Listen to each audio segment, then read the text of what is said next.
All right, for today, I just want to cover a little bit examples about the way we nest the G and F operators. That's all I want to do, just some example, and then that'll be what I want to cover for the lecture.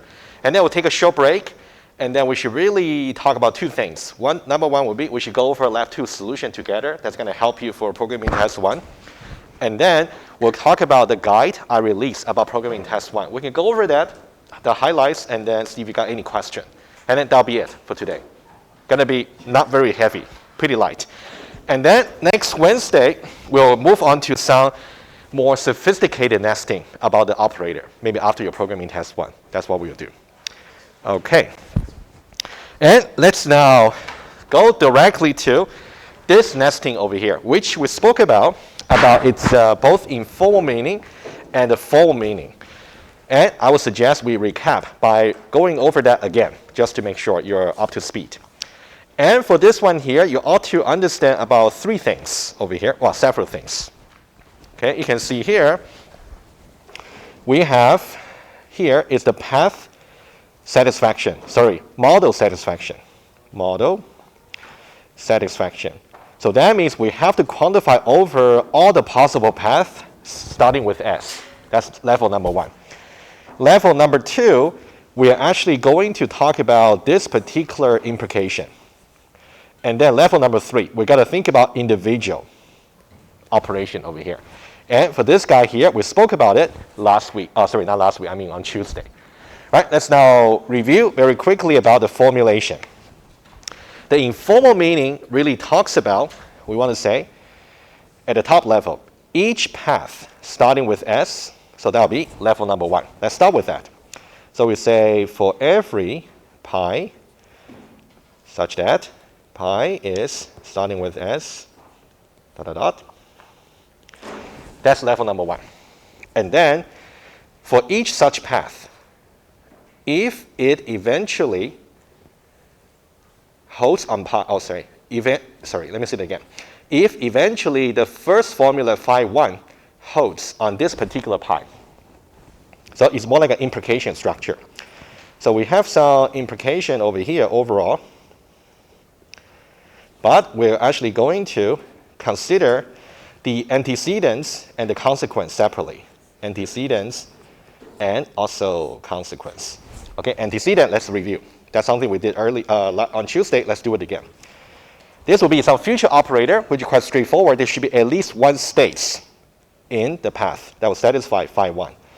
So there exists I, or if you like I1, right? So I think some of you might find this more clear, which is okay.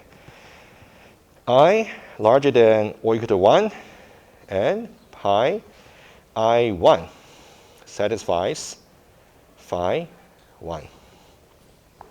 Okay, that's the antecedents. And for the consequence, basically we have to go through what we did earlier, right? That one there is actually going to be also nested. We basically got to say nested for all and, nested exist and for all, right? Future and global. Okay, let's do it. So for this one here, it's going to be for exist I2. And I2, oh, I forgot here, it should be I1. Okay, don't forget. I2 larger than or equal to 1. And this part over here is going to be universal quantification, right? For every j, and then j larger than or equal to I2. Okay, and let me move that a little bit.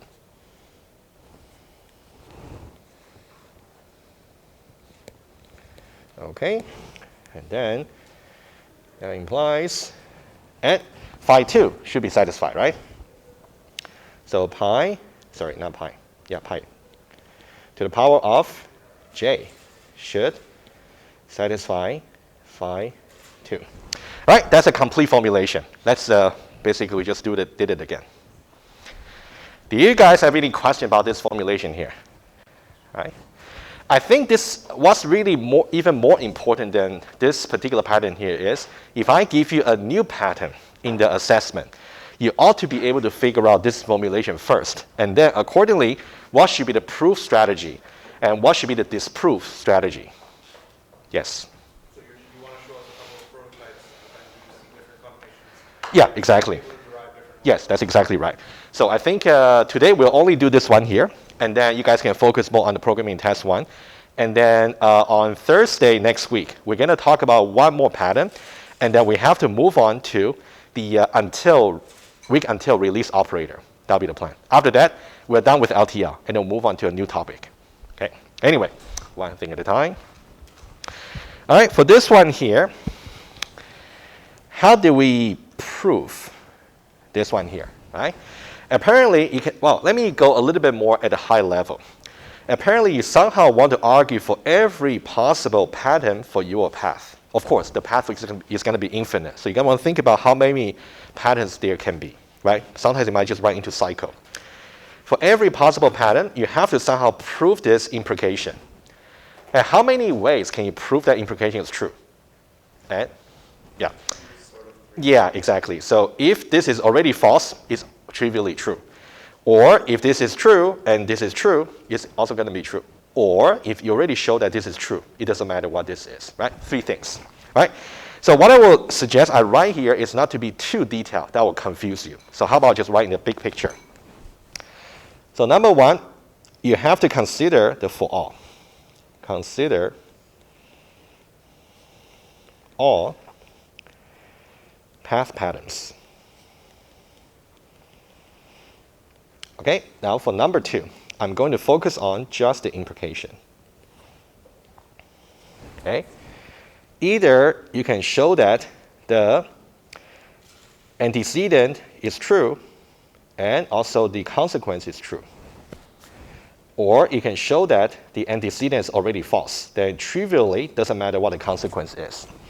Or you can show that the consequence is already true, in which case it doesn't matter what the antecedent is. Okay? And of course, for individually, what should be true or false? This guy here, and also this guy here, we talk about how to prove or disprove them, earlier, so you can refer to them, right? It might be easier to actually disprove it, right? How do we disprove it? And Patrick, go ahead. Yeah. Mm-hmm. Exactly, right? So to make the implication false, basically you want to show the antecedent is true and the consequence false, right? Only one possibility, right? Let me write it down, and then we can do one example. Number 1, find a witness path. Okay, and number 2, there's only one way to show the implication is false. You basically want to show antecedent is true, the consequence is false. Okay, that's what we'll see in the example. For this pattern specifically, you want to make sure you really understand that these 2 quantifications are sharing basically the same path. Okay, pi here and also pi here. They are really the same pi. And pi over here. On the other hand, the dummy variable I1 and I2 here, they are separate, of course. Now I just made the name even more explicit. Okay. Yeah. I think next Wednesday I'll try to cover 1 or 2 more patterns, and then I can give you a little bit more. You can do as an exercise. Okay. All right. If no further question, why don't we do example, and then we're done for what I want to cover today, and then we can move on to some other stuff more related to your grading. Okay, so now the same model over here, right? You're all familiar with it, and we only got 2 of them to judge, only 2. And I will leave one example here where we simply change the starting states from S0 to S2, and then you can think about whether that should be true or false. I'll give you the answer a little bit later. Okay, good. Why don't we start with this one here?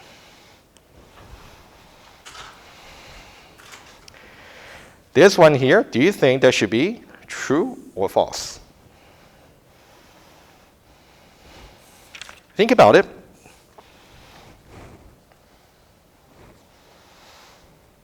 Okay, you think that's true? Okay.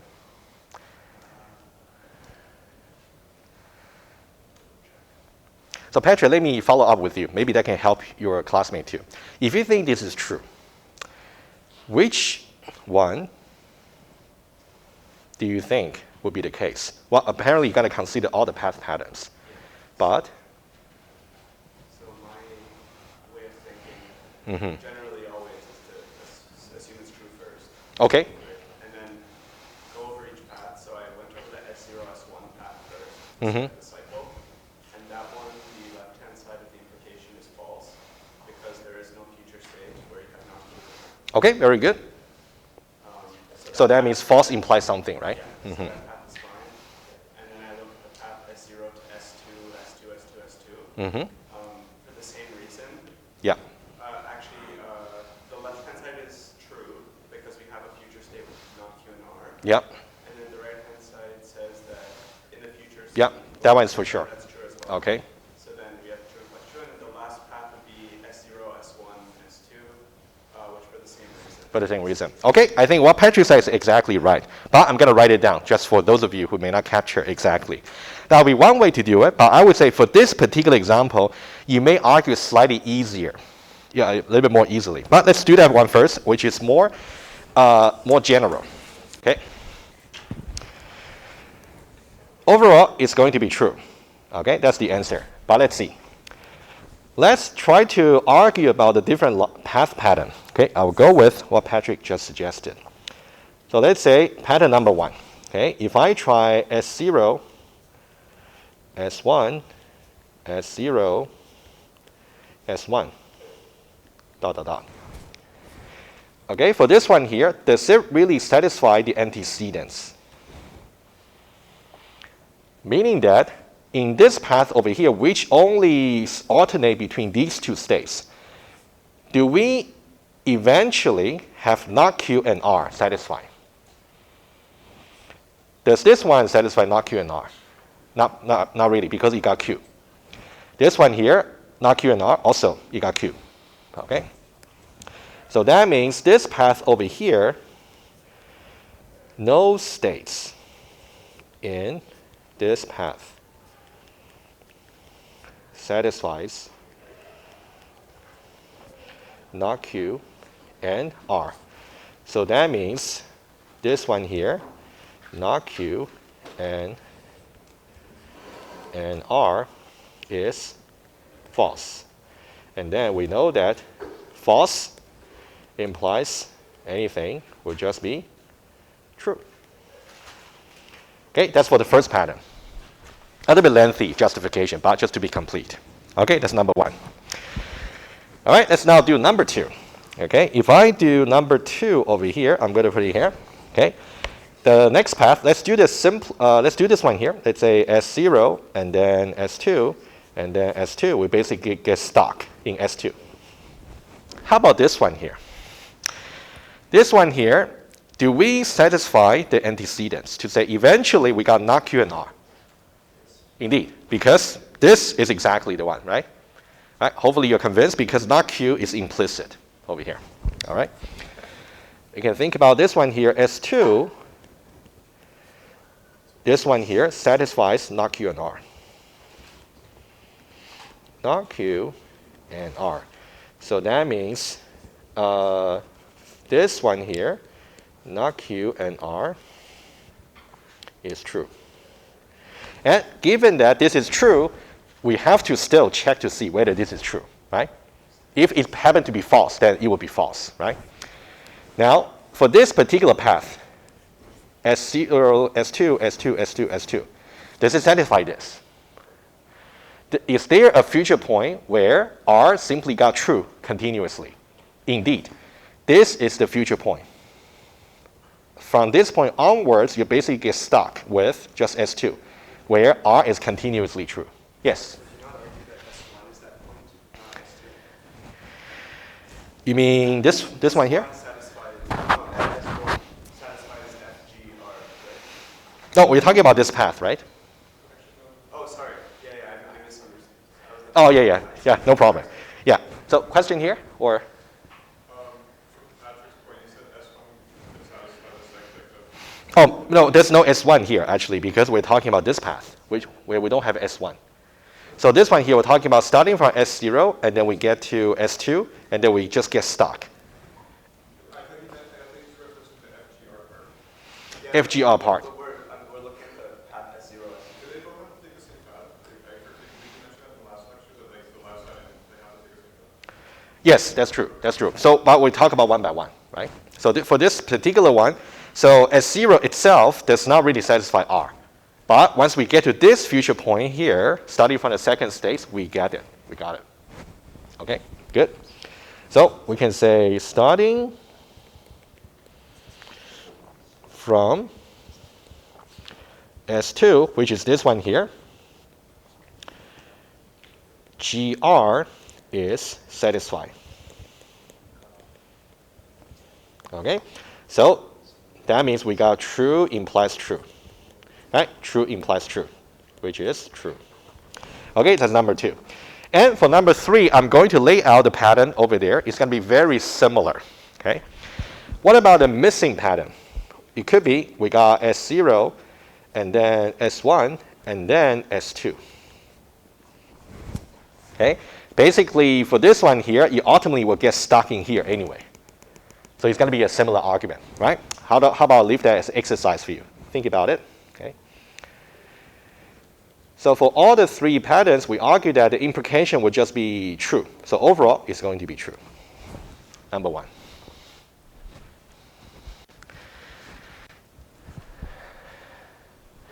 I think for your written test number 2, it's more likely you will just have to, like a written test 1, you will just have to choose either true or false, or something that's not valid.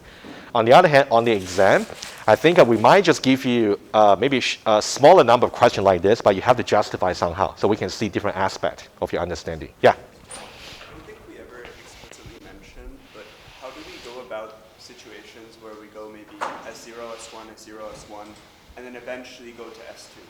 Like, I know it's kind of a concatenation of these 2 paths, Yeah. but how do we reason that talking about these 2 paths on their own is enough to justify that? Yeah, I think that one there, to be very complete, that's true. I think what Patrick said is also right.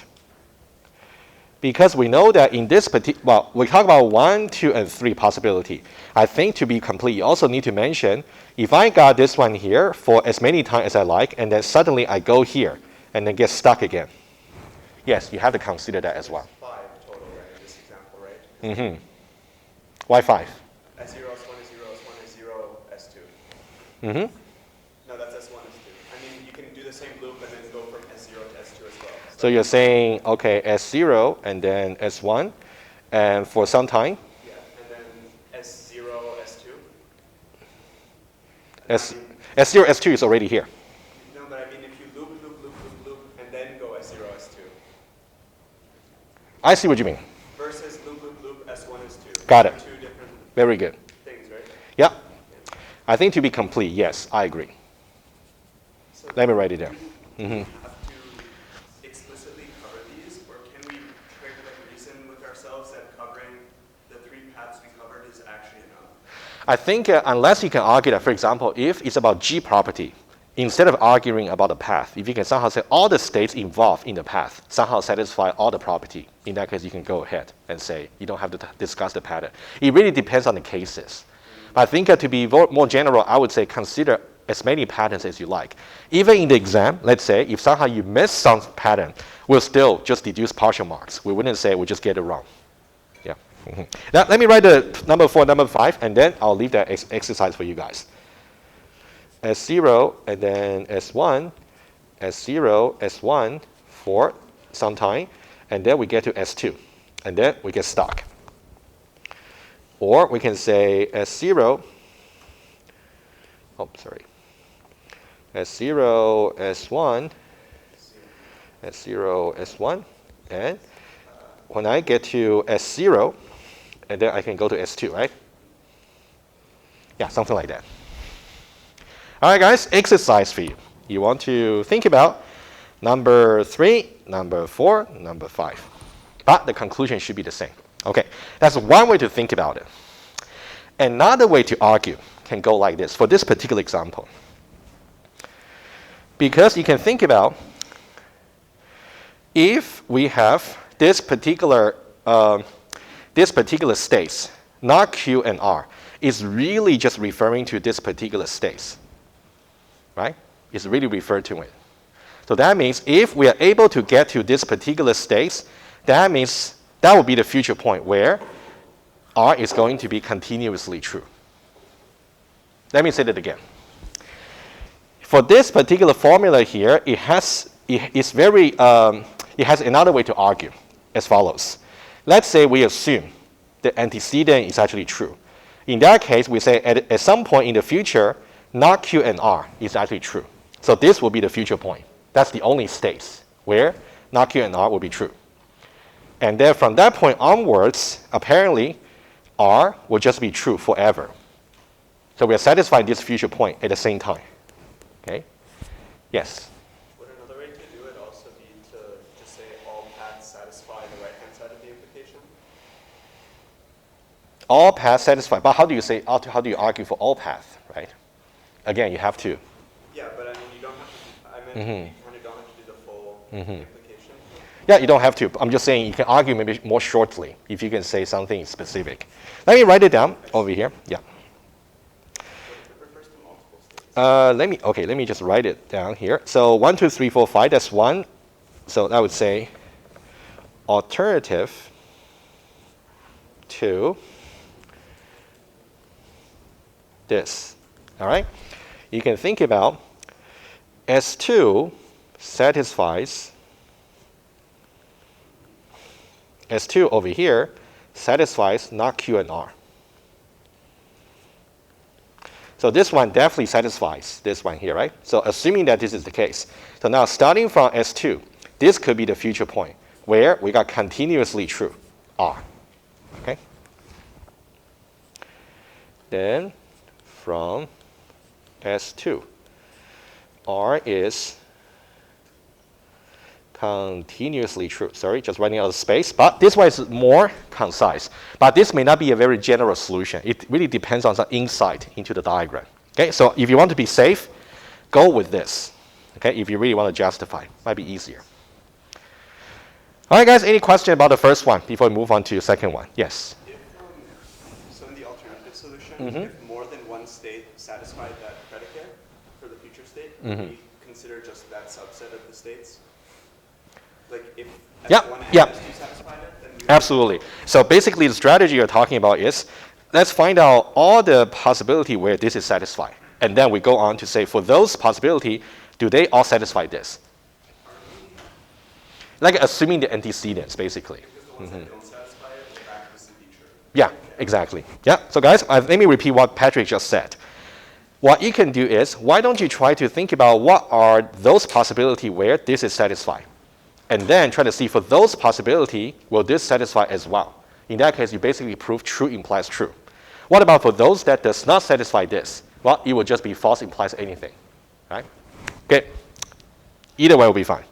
And why don't we do this one here, and then we'll take a short break. This one here, all right? Is this true or false? Let's start with that. By the way, it's not the same question, right? Can you notice that? It's not the same, right? Right. Huh? Oh. Okay.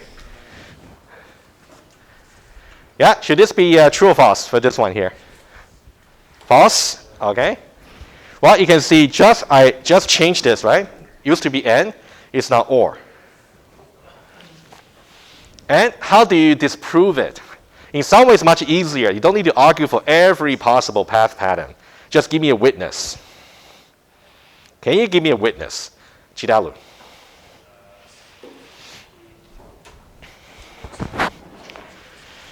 S0, S1, S0, S1. Okay, let's say we want this path. Why do you think this path is not going to satisfy this? Antecedent, not Q or R. So for the antecedent here, where is the point where not Q or R is actually satisfied? The second one, right? Right? Not Q. Not Q or R. No, actually, this one wouldn't satisfy it, right? Yeah, because this one actually got, yeah, Q and also not R. And this one here is not Q or R. Okay, that's the future point. And then somehow this is true, but this one is never the case, right? Because never satisfy R continuously. Yeah, question, before I write it down.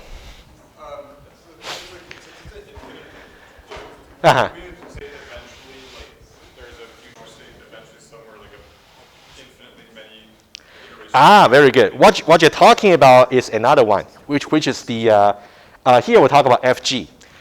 And what you're talking about is GF.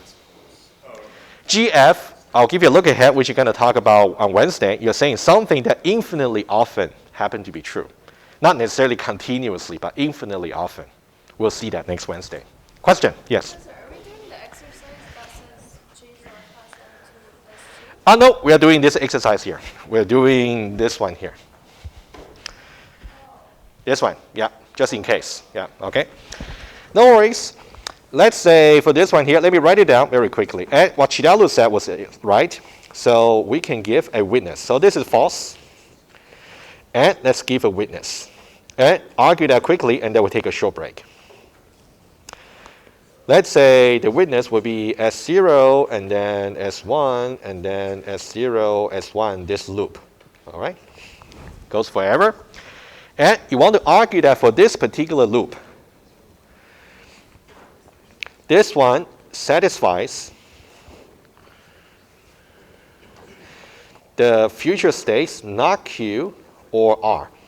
And the future states is this S1 here. You can see that one there satisfy, it does not satisfy not Q, but it satisfies R. But it's a disjunction, right? So S1. So that means this part over here is good. And then what about this part here, right? This part here is important. If you look at FG, okay, let me just give you, like, guys, a little bit look ahead, because that's going to be discussed in more detail next Wednesday. But let's do a little bit look ahead.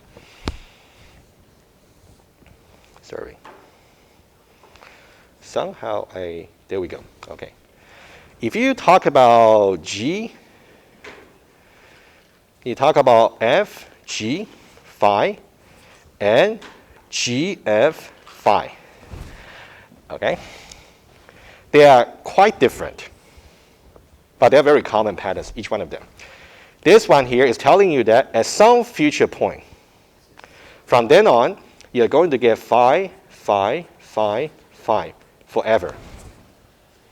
On the other hand, this one here, which we'll try to formulate next Wednesday, intuitively, it goes like this. If this is your like a representative path, you're saying that it's always the case, I can always find some future point where phi is the case. So here, this is one future point where phi is true. And it cannot stop right here. There's got to be another subsequent future point where phi is true. And if there's going to be another subsequent point where phi is true. Doesn't matter how far it is, but it's got to be one, given that the path is infinite. So you want to make sure these two are really understood. Okay, let me go back. Okay, so, but it violates the F, G, R. And it's easy to justify because even though S1 can satisfy R, but S0, which is reached every time you alternate, it does not satisfy R. So it's not always the case. Okay? So S0 does not satisfy R. All right? Yeah, think about these two examples very carefully. Again, the more valuable lesson is, given a new pattern, how can you figure out its formal meaning? That's really important. Okay. Guys, any question before a break? We good? Awesome. Okay, why don't we take attendance, and then you guys can take a short break. Okay, let's now launch it. 4315.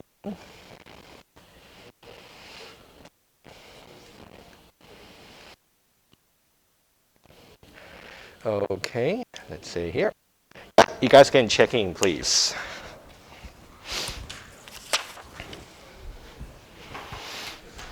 Yeah, attendance, please. Get your mobile device and check in.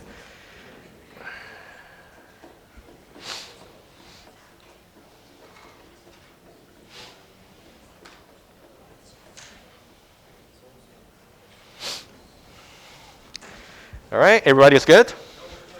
Not yet? Not yet? Chidalu, are you good? What are you doing? I shouldn't remind you, actually. Yeah. Yeah.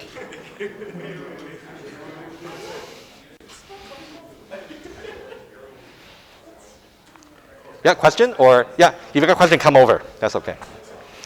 All right, can I? Okay, I'll close it now. Yeah, if you got trouble, come forward to have the sign up sheet. Yeah. Yes, question first. Yeah, I'll come to you. So I still having trouble understanding the GR. Yes. So do we get GR on its own and then? No, yeah, you think about, you're saying that at some future point, it is the case that R is continuously true. So when you say point, do you mean like a state? Like a state, yes. At some states for every path, there will be a particular state subsequent to which the R will be continuously true. Okay, so for example, in the diagram we had, so S2 will be satisfying this Yes, state, yeah. right? Yes, you can think about, yeah, just for this part here. Just for this part here, it is true because if you talk about this path over here, right? At this point over here, which is a future point, that case, you satisfy not Q. But Oh, satisfying R. sorry. You don't satisfy not Q because Q is true, but you satisfy R. It's a disjunction, so that's fine. The whole thing is true. Yeah. So this one is true because this is the point. Yeah. Okay. And then this one here is actually false because S0? because S0 here, because it's not possible for you to always satisfy R, because as soon as you get to S0 in the loop, you will actually not satisfy R anymore. Okay. So like for example, we say GR, it means that at every state for every path, it's being satisfied. Yeah, for that particular path, if you say GR, that means every state in that path will satisfy this. Okay, and then when we add the future, it will be, there should be a path. There should be a state in the path that will satisfy that. Okay, but we're still saying all paths? Yeah, we still do all paths. So you may want to look at this formula more carefully. That's exactly what's happening. Okay, I need to Yeah, learn how to read it properly. exactly. Yep. That's why. Otherwise, come by the office hour week. Yeah, exactly. Yeah. Thomas, go ahead. Gotta be quick. Good. Option 3 here. Oh, I can't do that. Option 3 here. Wouldn't this have the same justification as number 2? Because Yes. once you reach S2, Ex- it's still repeating. yeah, And exactly. S0 and S1, they're equivalent to S. Yeah, exactly. So you just want to, but for this one here, let me see. You mean 2 and 3, right? Yeah, just scroll down a little bit. Oh, you cannot do that. Okay. I think this one's a little bit different. Because this one here, yeah, S2. Oh, yeah, you're right. Yeah, that's okay. Because we go through another step, but that Yeah. future step I think is exactly the same Yes. as the one before. Yeah. The true value. But just that for completeness, you want to mention you're also aware there's such a pattern here too. Yeah. So it would be the same as this, except also S0 and S1 do not satisfy, so therefore it's back to this true every time it's in these two states. So it's always true because both sides satisfy. Yes. Okay. Good. All right. All right, guys. 1 more minute, and then we should really resume.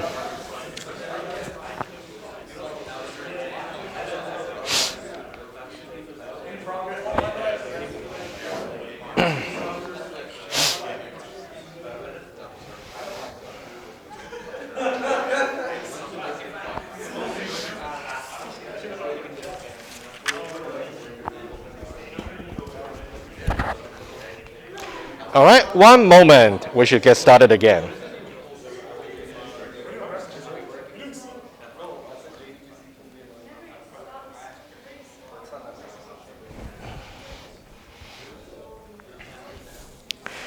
All right, let's get started again, please.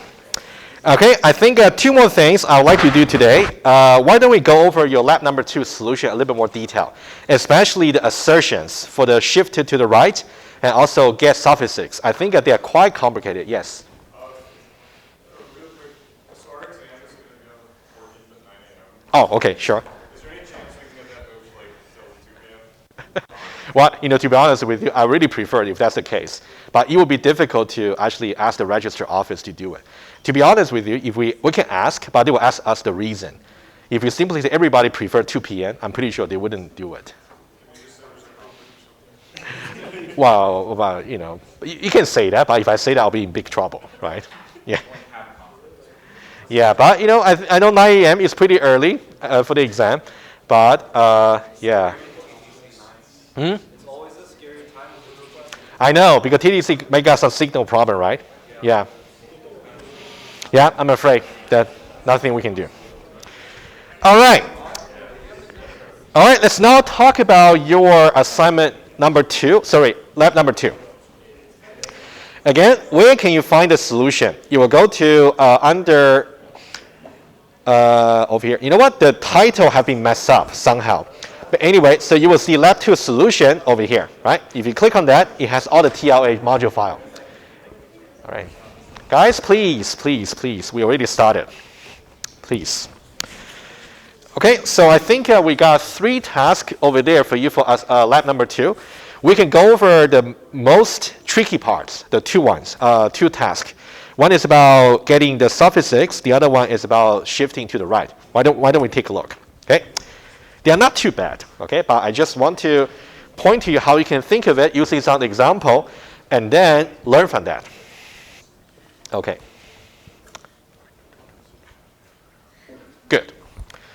All right. Let's now talk about it. Let's talk about the first one, getAllSuffixes. And I'm talking about version number 2, where you have to manipulate tuple of tuples. All right. And of course, for this part here, you know what? That's something you can assume. That's going to be the case for programming test. So the input over here is something you have to instantiate when you create a model for the TLC checker. So you can assume that input variables, if any, is going to be constant. That's something you can assume. Will be constants. On the other hand, the output or result, they are going to be the variable. Outputs will be variables. And of course, if you want to check your answer during the test, the constant will have to be instantiated in the model. And that's something that's covered in lab number 1. Need to be instantiated for checking. Model checking. Okay, very good. And of course, this part over here is the algorithm. Okay, that's the algorithm. The algorithm you will be given in programming test 1 is going to be around the same level as like a method you have to write back in 1021 at the first year. It's not going to be something like in 2011. That might be too much for 1 hour. So what can be a very nice chance for you to practice? You can maybe go back to your first year lecture slides and take a look at what kind of loop example you were trying to solve in your lecture or maybe in the test, and try them out, at least for the syntax. Okay? And for the algorithm, maybe that one I wouldn't go into too much because everybody might implement their algorithm differently. But you can take a look at this one. It's one thing that will work. What you may actually want to notice is this operator here, right? It's about concatenation. And also about the length function, right? For the tuples. And also how can you create tuples from on the fly? That will be the notation, right? I'm not too sure if the cheat sheets that I referred to you in the programming test 1 guide actually contains that. If no, I'm afraid you have to know that. Okay? That's the only reference you will get during the test. Yeah, just make sure you understand. It's not really a huge set of syntax notation you have to remember. And one thing also very important, please make sure you really got this guy here before you ever try the TLC checker. I'm pretty sure if you actually got infinite loop in your algorithm, it might cause the TLC checker to hang forever. In that case, what's going to happen is your TLA plus will freeze, and you have no way to make progress. Me and the TA will try to help you, but we may have to just brutally restart the machine, and then that'll waste your time. Right? So please make sure, don't write any infinite loop. Yes?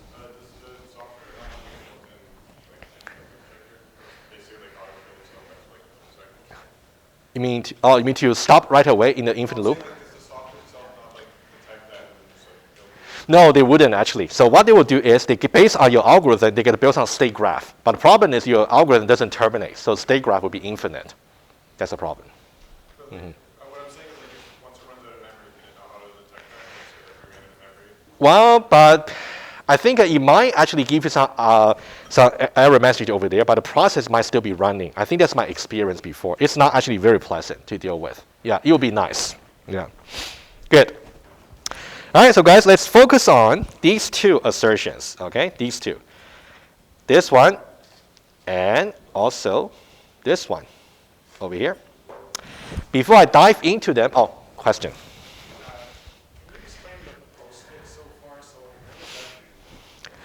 The postfix so far? Sure. Basically, this one here, let me see. Okay, got it. You can think about the postfix so far is going to be updated somehow by each iteration. Yeah, initialization. Okay, let's say, for example, let's say this is the input, right? What will be the longest postfix itself, which is this. So that's the initial value in the postfix so far. Input is like a tuple of integers. And the output, the result, is going to be a tuple of integers. And each one of them is going to be a suffix. And we start with the longest suffix and go to the second longest, which is only here, and go to the shortest, which is over here. You mean the input here? No, it's not keyword. So, but you can, I think we just have a convention here. So I think most likely for your programming test 1, it's going to be very similar to the practice test 1. If I got more than one input, I'm just going to call it input 1, input 2. And then if you got more than one output, it's going to be called output 1, output 2. Yeah. But as I said, we'll follow the convention here. Doesn't need to be in general, but let's say for your test, let's make it more focused for you. For input variables, for inputs, it's going to be constant. For output, it's going to be variable. Okay? Patrick, you got a question? 23 over here. Yeah, absolutely. Thank you. That was definitely a typo. Thank you. Appreciate that. Yes. Basically, we start with the longest suffix, and then the second longest, and the shortest. Absolutely. Good. Okay, let's now try to understand the orange first. The orange over here is trying to specify, okay, let's say, okay, let me give you some visual hints, and then we'll look at the math a little bit. But the actual connection, you will really have to isolate yourself to think about it quietly. That might be something I cannot help you too much today, but I'll try my best. Apparently, you can see the length of the suffix, which is 3 here, and 2 over here, and then 1 over here. That's the length of the suffix, right? And then, of course, the longest one simply corresponds to the length of the input. And then it's going to decrease. So start with the suffix of length, that's input length, and then decrease by 1. Okay? However, to really specify this using a universal quantification, what we're going to do is we're going to go for some universal quantification over the result. And then we say that what should be the length for this one here? What should be the length for this one here? And what should be the length for this one here? That's at a high level what we're going to do. But what you will see is something like this. Okay, let's take a look. Okay, so here, let me try to help you. Here we say assert, so that's for all, right? Make sure you know. What's exist, by the way, guys? Do you know? E, okay? Good. I believe that should be on the cheat sheets, okay? So I think, so here we say for all j, we cannot use I, by the way, because I has been used already. That's why, okay? For every j in 1 to the length of input, here it doesn't really matter if it's an input or result. They have the same length. So there could be another post condition to say the length of the input and output should be the same. But let's ignore that for now. So here we say from 1 to length of input. Let me just make it concrete. So here we talk about j, right? So you think about j over here, it could be 1 or 2 or 3, because the length is actually 3. And here, what are we saying? We say the length of the result at index j. Okay, let's try this one here. Okay, so we are saying that the length of, let me say R for the result, of the result at index j. Okay, let's try that. When j is equal to 1, what's the length of the result at index 1? At index 1, we have this. What's its length? 3. All right? And what is the length of the result at index 2? 2. All right? And then, what's the length of the result at index 3? 1. Okay? So far, so good. This is what we will get at the left-hand side. And somehow, we want to figure out exactly how to calculate it. Okay? It turns out it would just be equal to, over here, if you actually took a 1021 with me before, usually what I like to do is, if I got something here and something here, we want to figure out some pattern before them, right? That's what you will have to do, to see what's really the pattern between 1, 3, 2, 2, and 3, 1. Okay, this is the pattern. And meanwhile, let me put also the length of the input. Length of the input is 3. 3 and 3 and 3. All right, let's now try to see what's the relationship. This one here is exactly this number here minus this plus 1. This is this minus this plus 1. This number here is this minus this plus 1. Okay? If you feel very lost, that's normal. So what you really should do is, when you look at this formula again, try to picture yourself in this kind of table. It shows to you, for the dummy variable j, we got 1, 2, and 3. And then, on the left-hand side, we want to know what's the length for each individual suffix. That should be the result. But in order to really get something useful for the universal quantification, we want to see what's the relationship between these two numbers. So we can specify that in the universal quantification, right? And we are also using the length of the length of input here to help us. Okay, so that would be the first one. Okay, complicated, but it's not too bad. So put yourself in isolation after the class, and then to see if you can figure it out. That's the first one. Okay, Jora, question.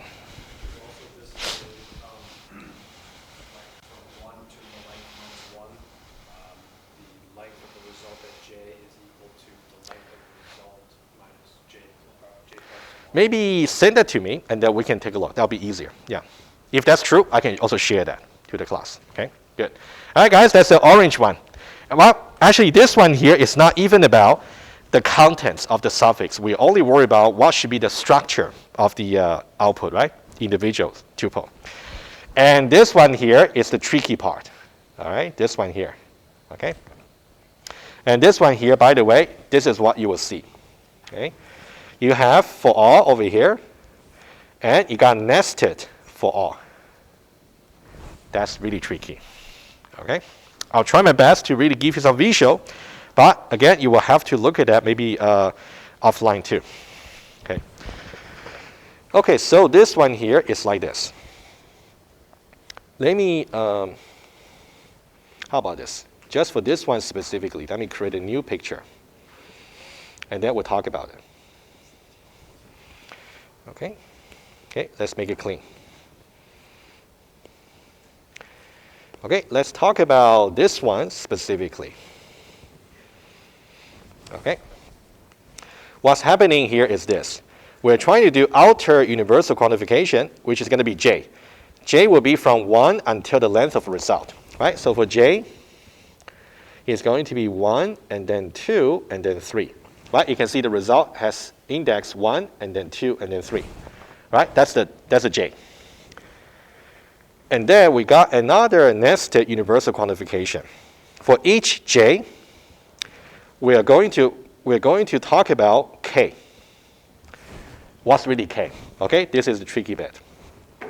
K is going to be from 1 until the length of the tuple that's indexed by j. Okay, let's see. For example, when j is equal to 1, that means we're talking about the result at index 1, which is this tuple. The length will be 1, 2, the length will be 3. So that means k should be 1, 2, and 3. Okay, let me put it down. So for this one here, the k is going to be 1, 2, and 3. And I'll give you some hints over here. So here you ought to consider the length of the result of 1. Okay, that's some aside you can consider. So the 1 over here is about the 1 over here. Right? You could look up some tuple in the output. Okay. And what about this one here? When j is equal to 2, that means you're going to get the length of the result at index 2, which is over here. That should be from 1 to 2. Right? You got 2 items there. So k is going to be 1 and then 2. Okay?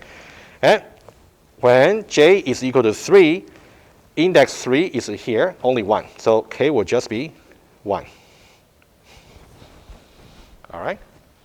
Now, we're going to use k1, 2, 3 over here to refer to the individual elements over here. Okay? So let me just give you some quick notes. It's more like a 2-dimensional array, basically. Use j to refer to a suffix. And this will be the second dimension. Second dimension over here. So you will use the k to refer to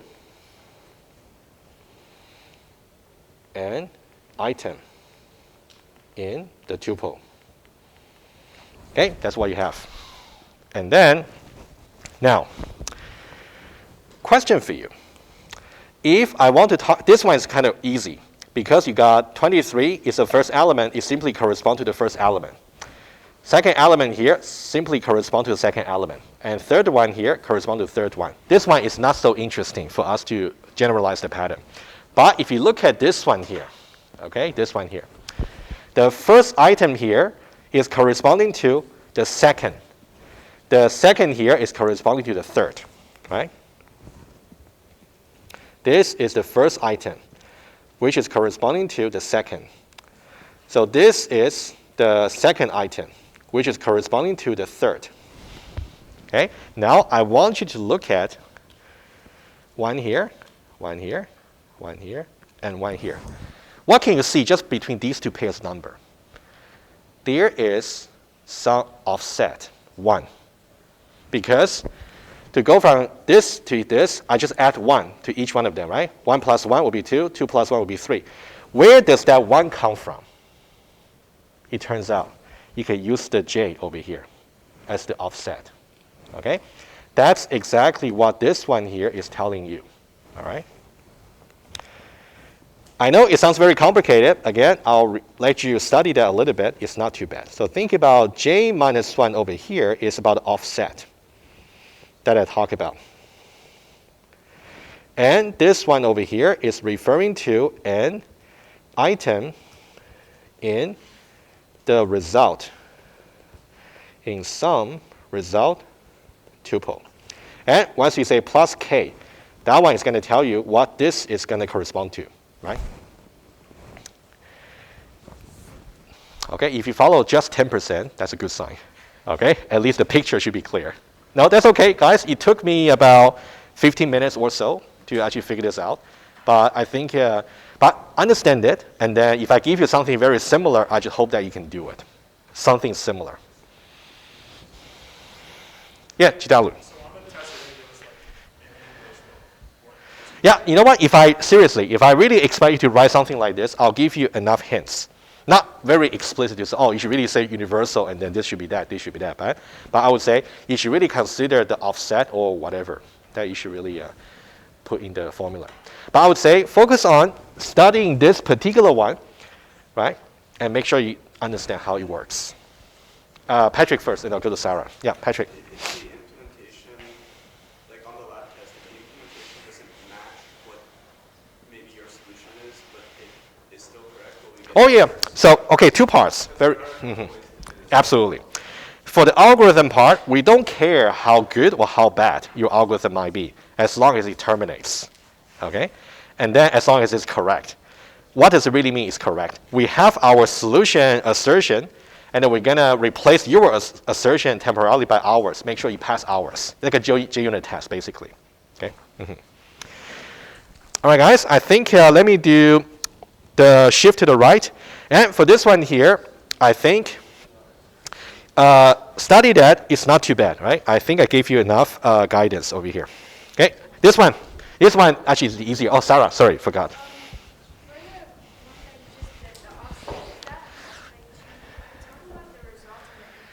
Yes, the offset. Okay, let me just emphasize again for the offset. Because when you see here, let's say this one here, how does this correspond to these two? You can see this one here is index 1, index 2, which correspond to index 2 and index 3. So this is offset 1. Where is that 1? 1 is exactly the current J. Okay, yeah. No problem. All right, for this one here, I want to just talk very briefly about this one here. Okay, this one here, what should you notice? You can use the if, then, else, that will be 1. It's basically to say, okay, let me just show you the syntax. If you say if some Boolean branching condition, and then P, also Boolean, and then you have else, that's Q. This is what you can write. This is equivalent to B implies P, and not B implies Q. You can write that as well, depending on which one you prefer. Okay? And then, how do we understand this? And I'll let you figure out exactly the arithmetic over here, but let's take a look at this example. It's actually not bad. Let's say this. Here we got index 1, 2, and 3. So here we got index 1, 2, and 3. You can see that here we got this one here is corresponding to this. This one here is corresponding to this. And that one there is corresponding to that. Right? Let's see the correspondence.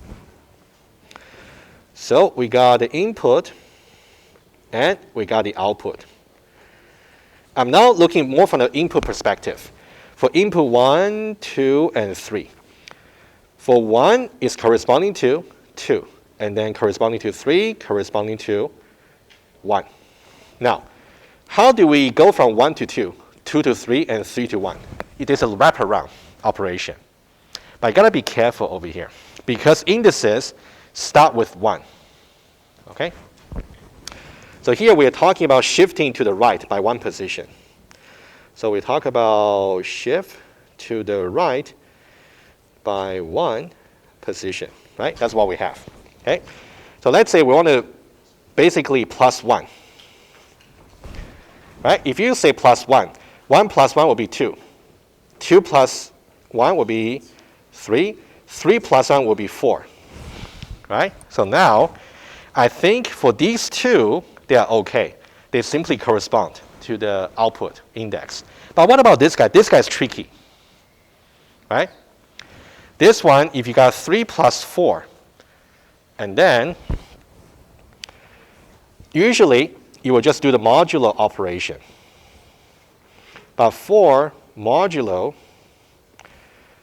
the size over here, is that going to give you the output? You want to think about the index and then try to look at these two cases. I think this example here, the tricky bit is to see why you really need to split into two cases. Okay, the numbers. Okay. Yeah, Sarah, go ahead. Oh, because in this case, I'm assuming that I want to shift to the right by 1 position. Okay. Yeah. But in general, you may have to shift to the right by n position, right? Right? All right. All right. Any specific syntax you want me to discuss about this over here? Yes, Thomas. Not so much about if then else, but about modular. Modular, yes. And also declared variable. Yes, yes, yeah. This one here. I'm so angry I didn't think of that when I was doing this because it made the assert statement so difficult. I had to like verify that it's rotated by less than the length of the array, and then and then you have to do all the math. Yeah, exactly. You got to do this. Yeah, this one is tricky, but I would say, you know, for example, if I give you in the test, this was shift to the right, right? If I give you shift to the left, how would you do it? Right. Would be a similar way. Similar, of course, but think about it. Think about it. Okay. All right. All right, guys, I got about 20 minutes left. Why don't we spend some time talking about Programming Test 1 general guidance to see if you got any question.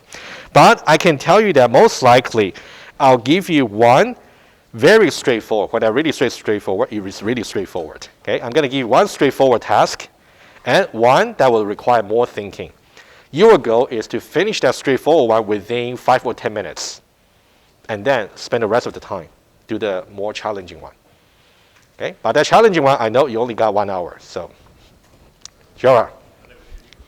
Huh? Oh, you know what? Actually, I tend to really do this. How about this? Let me not really say the split just yet. Maybe I can see how you guys are doing. If you guys don't do so well in the more challenging one, I can adjust the weight for the easy one to be higher, to you guys' advantage, maybe. Yeah, but if I make it 50, sorry? Oh yeah, just make both easy, right? Okay, yeah, that's true too. Yeah, I know, yeah. Yeah, we'll see how that goes. Yes, Sai. Yep, so I think in the actual test, I haven't really finalized the question yet, but I can tell you this is what I would do. I'll be more, no, it's like a 1 hour, right? So I'll be more explicit about, you should really write this particular postcondition, which in the natural language is what it should look like. And if you formulate it in the TLA plus. I think some of the postcondition, okay, how about this? I think some postcondition you have to write maybe require some thinking like this or like this. But for others, it might be very straightforward. You may just want to say the input length is the same as output length. That one should be easy, right? Given that we had like 2 weeks approximately for this lab, how can we, or what would you say the difficulty of the questions will be compared to these type of questions that we have? Yeah, if I give you something that's a similar level of difficulty, it wouldn't be suitable for 1 hour. But assuming that you already studied the solution, if I give you something that's basically the same problem, maybe I have to tweak it a little bit. In that way, you should be able to do it much faster. For example, right? So, for example, left shift is just one example. I'm not saying that I'm going to give that to you. Or prefix or left shift, right? You can make up the question yourself, right? So to be fair, if I really want to give you something completely new, but equally difficult, like the right shift or the getAllSuffixes, I don't think I would do that. That's too much. That's too much. But if I give you something very similar to getAllSuffixes or very similar to getRightShifts, then you should be able to do that much faster. Since you have seen the solution, you have seen the walkthrough, right? Jora, question. For the second assertion, let's say Yeah. you came up with most of it and then you forgot the offset. That's not going to pass any test. Yeah, in that case, yes, very good. So let's say, as Jora said, for example, let's say if you got almost everything correct over here, and then somehow you forgot the offset. Let's say here, you forgot this. One TA is actually going to look at some difficult assertion in case you fail. They're going to look at what you actually wrote. Of course, we're gonna make some judgment to see maybe how far or how close is kind of up to our judgment. So maybe you will still get a partial mark, maybe. Yeah. Mm-hmm.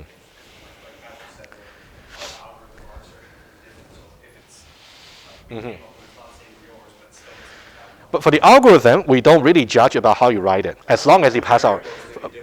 No, variable got to be the same. So so you may use some other local variable. That's okay. But for the actual input and output, it must be the same as ours. Yeah, but what I mean is, you might want to write assertions on your internal variables too. Like, so I guess what I'm getting at is, you will tell us exactly what the input and the output Okay. will be, and based on that, it's guaranteed that your assertions will pass on our algorithm. So the assertions will only involve the input and output. I see what you mean. That's something I'll keep in mind. So maybe let me. This is a note to myself. Okay, I see what you mean. So assertion, I will be explicit about the variables that you can use.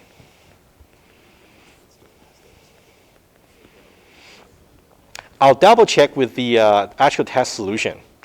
Most likely, I will say, for all the assertion I'm going to ask from you in the pre and post condition, normally they should be in terms of the input and output anyway.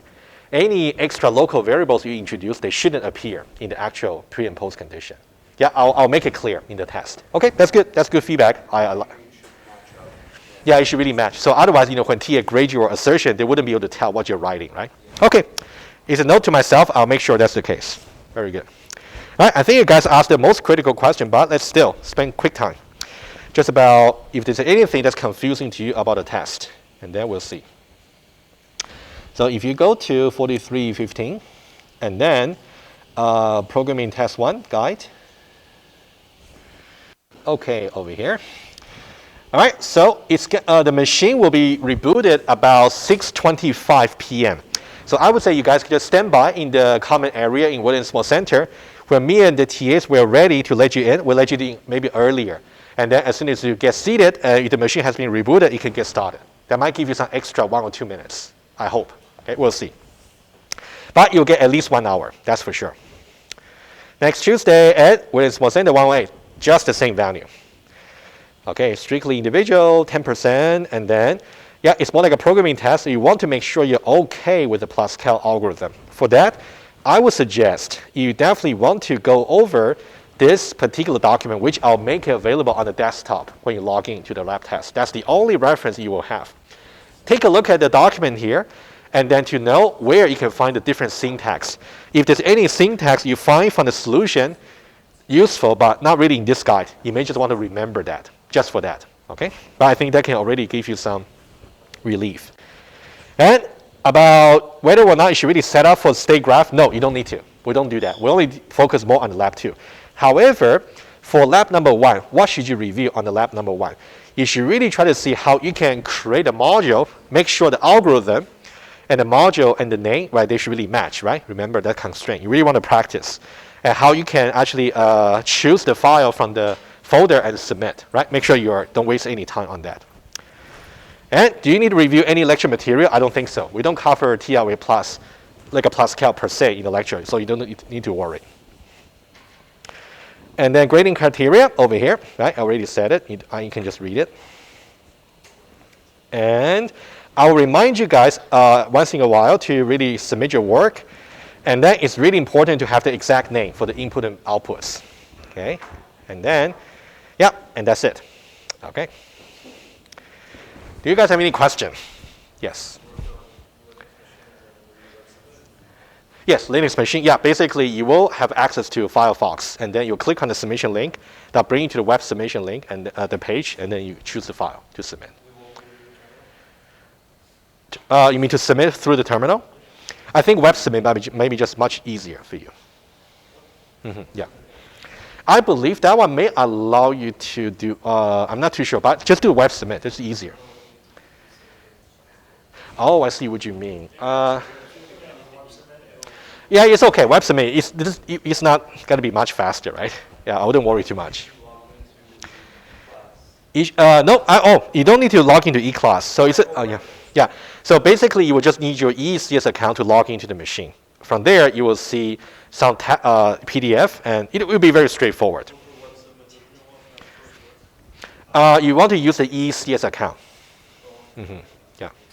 But I think the way I set up the link is going to prompt you for the EECS account name anyway. Yeah, somehow maybe you can remember some cache, so that's why. Anyway, so I think for the for the actual lab test, you should be prompted for EECS for sure. You should be. Yeah. Question. The expectation is as long as you finish the first and second lab properly, we should be able to do that. Absolutely. Absolutely. So, like, we won't have to need access to like the TLA plus You mean the? APIs or anything. No. Absolutely not. I would say any syntax you can see from the solution, or any syntax you explore while you're doing the lab, that should be sufficient. Yeah. Should be.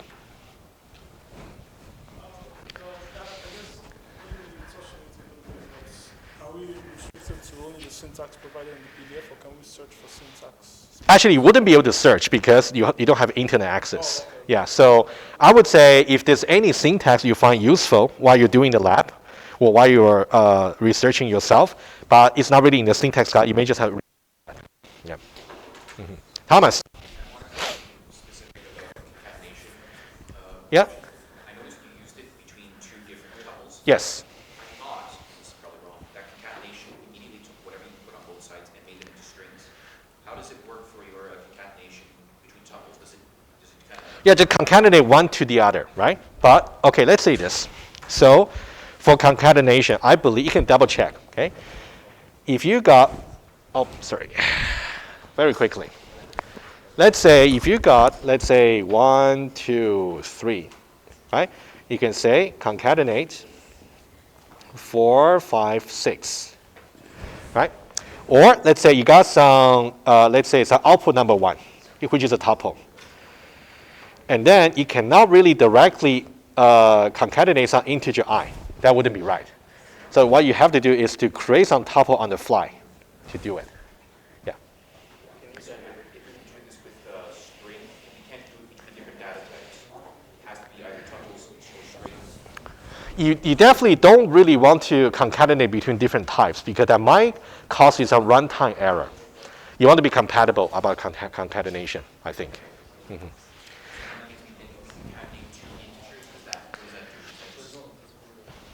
Give it a try to see what happens. Yeah. All right, guys. Any more questions? All right. Good luck. And then I still have office hour on Tuesday. If you want to ask me some last minute question. Otherwise, I'll give you the solution by the end of tomorrow.